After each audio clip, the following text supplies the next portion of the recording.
First half movie ಚೆನ್ನಾಗಿದೆ bro, ಅದರಲ್ಲೆಲ್ಲ ಏನೂ ಇಲ್ಲ. ಮೂವಿ ಅವ್ರು ಬಂದಿರೋದು ಅವ್ರನ್ನ ನೋಡಿದ್ವಿ, ಅದೇ ಖುಷಿ ನಮಗೆ. ಆರಾಮಾಗಿ ಬಂದು ಎಲ್ಲ ಫ್ಯಾಮಿಲಿನೂ ನೋಡ್ಬೋದು, ಏನೂ ಇಲ್ಲ, ಆರಾಮಾಗಿ ನೋಡ್ಬೋದು.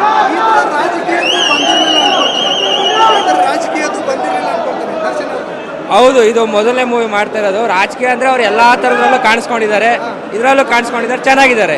ನೆಗೆಟಿವ್ ಏನಿಲ್ಲ, ಎಲ್ಲ ಪಾಸಿಟಿವ್ ಆಗಿದೆ, ಎಲ್ಲ ಫ್ಯಾಮಿಲಿಯವ್ರು ನೋಡ್ಬೋದು, ಏನು ಬೇಜಾರಿಲ್ಲ. ಇಂಟ್ರೋಲ್ ಟ್ವಿಸ್ಟ್ ಚೆನ್ನಾಗಿದೆ ಬ್ರೋ. ಇನ್ನೊಂದು ಹಾಫ್ ಇದೆ, ಅದು ನೋಡಿದ್ಮೇಲೆ ಡಿಸೈಡ್ ಮಾಡೋಣ, ಇವಾಗಲೇ ಡಿಸೈಡ್ ಮಾಡೋದು ಬೇಡ.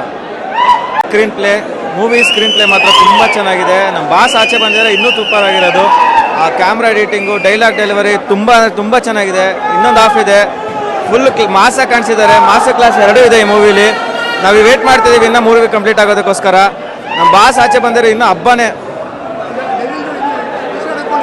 ಹೌದು, ತುಂಬ ಅಂದರೆ ತುಂಬ ಖುಷಿ ಇದೆ. ಆ್ಯಕ್ಚುಲಿ ನಾನು ವೆಯ್ಟ್ ಮಾಡಿ ತೊಗೊಂಡಿದ್ದೆ ಇದನ್ನು. ನಾನು ತಮಿಳ್ನಾಡಿಂದ ಇಲ್ಲಿಗೆ ಬಂದಿದ್ದೀನಿ. ನಾನು ಡ್ಯೂಟಿ ಮೇಲೆ ತಮಿಳ್ನಾಡಲ್ಲಿದ್ದೆ. ಇವತ್ತು ನಾನು ಇದು ಮೂವಿ ನೋಡಬೇಕು ಅಂತ ಅಲ್ಲಿಂದ ಬಂದಿದ್ದೀನಿ ಬೆಳಗ್ಗೆನೆ. ತುಂಬ ಖುಷಿ ಆಗ್ತಿದೆ. ಈ ಹಬ್ಬ ಎಲ್ಲ ನೋಡ್ತಾ ಇದ್ರೆ, ಈ ಸೆಲೆಬ್ರೇಷನ್ ಎಲ್ಲ ನೋಡಿದ್ರೆ, ಈ ಥರ ಕ್ರೇಜ್ ಯಾವಾಗಲೂ ಇದ್ದೇ ಇದೆ. ಇವಾಗ ಇನ್ನೂ ಜಾಸ್ತಿ ಆಗ್ತಾನೆ ಇರುತ್ತೆ, ಅದು ಕಡಿಮೆ ಆಗಲ್ಲ. ಯಾವತ್ತೂ ಅಷ್ಟೇ ದರ್ಶನ್ಗೆ ಯಾವತ್ತೂ ಮಾರ್ಕೆಟ್ ಬೀಳೋದೇ ಇಲ್ಲ. ದರ್ಶನ್ ಯಾವತ್ತಿರೋ ಟಾಪೇ, ನಮ್ಮ ಬಾಸ್ ಯಾವತ್ತಿರೋ ಟಾಪೇ.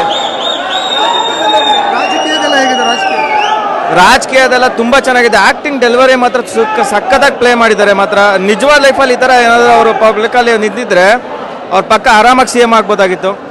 ಆ ಥರ ಕ್ರೇಜ್ ಇದೆ. ಇದ್ರೂ ಇರ್ಬೋದು ಸರ್, ಗೊತ್ತಿಲ್ಲ. ಬಟ್ ಆದರೆ ನಾವು ಯಾವಾಗಲೂ ದರ್ಶನ್ಗೆ ಸಪೋರ್ಟು. ಯಾವತ್ತೂ ನಾವು ದರ್ಶನ್ಗೆ ಯಾವತ್ತೂ ಸಪೋರ್ಟು.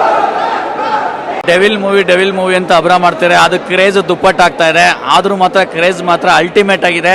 ಆದರೆ ಮೂವಿನೂ ಅಷ್ಟೇ ಸರ್, ಫಸ್ಟ್ ಶೋ ನೋಡ್ತಾ ಇದ್ದೀವಿ, ಫ್ಯಾನ್ ಶೋ ಅಂತ ಬಂದಿದ್ದೀವಿ.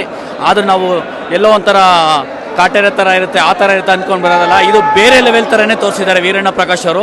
ತುಂಬ ಎಕ್ಸಾಕ್ಟ್ ಎಕ್ಸ್ಟ್ರಾನರಿಯಾಗಿ ಬಾಸ್ನ ತೋರಿಸಿದ್ದಾರೆ. ಸ್ಕ್ರೀನ್ ಪ್ಲೇ ಪ್ರೆಸೆಂಟ್ ಮಾಡೋದು ಮಾತ್ರ ಅಲ್ಟಿಮೇಟ್ ತೋರಿಸಿದ್ದಾರೆ. ಆದರೆ ಒಂದೊಂದು ಇದು ಟ್ವಿಸ್ಟ್ ಇಟ್ಟಿದ್ದಾರೆ, ಪ್ರತಿಯೊಂದು ಟ್ವಿಸ್ಟು ಮಾತ್ರ ಅಲ್ಟಿಮೇಟ್ ಕೊಟ್ಟಿದ್ದಾರೆ ಫಸ್ಟ್ ಸೆಷನಲ್ಲಿ.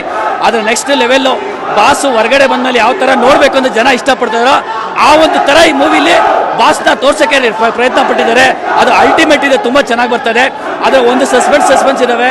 ಸಾಂಗ್ ಮಾತ್ರ ಒಂದು ಸೆಕೆಂಡ್ ಸಾಂಗ್ ಇದೆ, ಅದೆಲ್ಲಿ ಪ್ರೆಸೆಂಟ್ ಮಾಡಿರಲಿಲ್ಲ. ಈಗ ಅದನ್ನು ಪ್ರೆಸೆಂಟ್ ಮಾಡಿದ್ದಾರೆ ಟ್ವಿಸ್ಟಲ್ಲಿ. ತುಂಬ ಚೆನ್ನಾಗಿದೆ ಸಾಂಗ್ ಮಾತ್ರನ. ಆದರೆ ಸೆಕೆಂಡ್ ಹಾಫ್ ಬ್ರೇಕ್ ಕೊಟ್ಟಿದ್ದಾರೆ. ಆ ಬ್ರೇಕ್ ಮಾತ್ರ ಅದು ನೆಕ್ಸ್ಟ್ ಲೆವೆಲ್ಗೆ ಇಂಟರ್ವಲ್ ಬ್ರೇಕ್ ಕೊಟ್ಟಿದ್ದಾರೆ. ತುಂಬ ಚೆನ್ನಾಗಿದೆ ಸರ್. ಮೂವಿ ಮಾತ್ರ ಯಾವುದೇ ಕಾರಣಕ್ಕೂ ಒಂಚೂರು ಬೋರ್ ಆಗ್ತಿರ್ಲಿಲ್ಲ. ಅದು ಅಲ್ಟಿಮೇಟ್ ಸ್ಟೋರಿ ತೊಗೊಂಡೋಗಿದ್ದಾರೆ ವೀರಣ್ಣ. ರಾಜಕೀಯ ಭವಿಷ್ಯದಲ್ಲಿ ನೆಕ್ಸ್ಟ್ ಅವರು ಏನು ಆಗಬೇಕು ಅಂತ ಜನ ಎಕ್ಸೆಪ್ಟ್ ಮಾಡ್ತಾ ಇದ್ದಾರೋ ಅದನ್ನು ನೆಕ್ಸ್ಟ್ ಲೆವೆಲಲ್ಲಿ ಇದು ತೋರ್ಸೋಕ್ಕೆ ಪ್ರಯತ್ನ ಪಟ್ಟಿದ್ದಾರೆ. ಅದು ಮಾತ್ರ ಅಲ್ಟಿಮೇಟು. ಬಾಸ್ ಒಂದಲ್ಲ ಒಂದು ದಿವಸ ಈ ಥರ ಟೈಮ್ ಬಂದೇ ಬರುತ್ತೆ ಕರ್ನಾಟಕದಲ್ಲಿ. ಅದಂತೂ ಕಟ್ಟಿಟ್ಟ ಬುತ್ತಿ. ಜೈ ಡಿ ವಾಸ್.